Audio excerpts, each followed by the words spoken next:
Hey guys, a couple of days back we talked about why WD-40 probably isn't the best thing to use for a fish attractant. It's a petroleum product, it's probably not good for the environment, it's probably not good for the fish, for the health of the fish that you're using it for, and it's just dirty, and there's a lot of things out there that are probably going to be a lot cheaper and possibly work a whole lot better, things you can make in your house, things you can buy commercially. That being said, when we were filming the video, I mentioned in it about how WD-40 is not made of fish oil. Well, there were some people that obviously thought it still was. He chimed in about it, and I decided to go online and see how many websites I could find that argued that it's a fish oil and some that argued that it wasn't.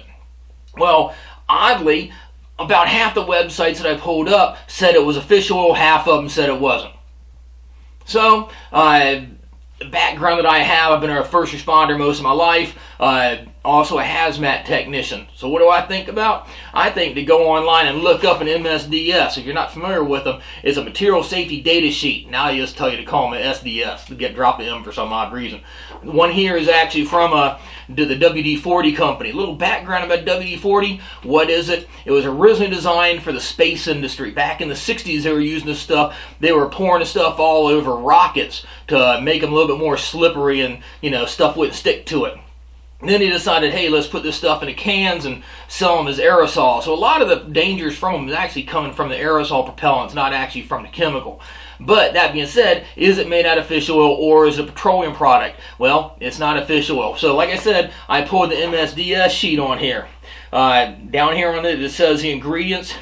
You look at it as a hydrocarbon. So majority of it, 45 to 50% of it is a hydrocarbon.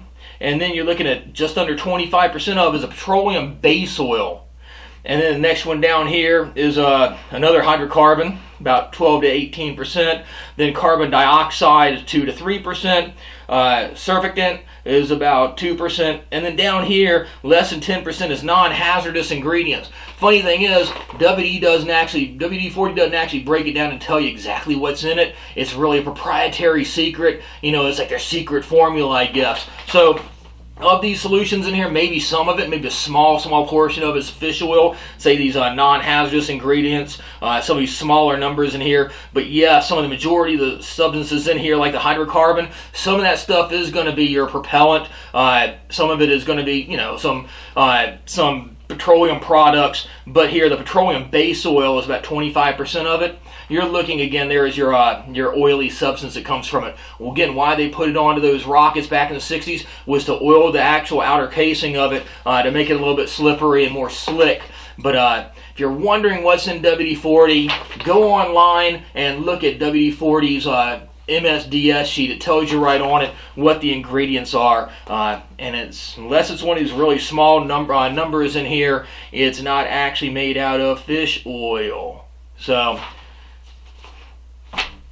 whether you're for it or against using it, I just wanted to try to figure out if it's actually a fish oil product or not. It is a petroleum product. So go look up your MSDS sheets, my friends. Still some people out there are probably going to still use this stuff, but I highly, again, recommend not using this stuff as a fish attractant. But there you go. Fish oil is debunked. Thanks for watching Fishyaker.com. Fishyaker.com, the original kayak rigging video series.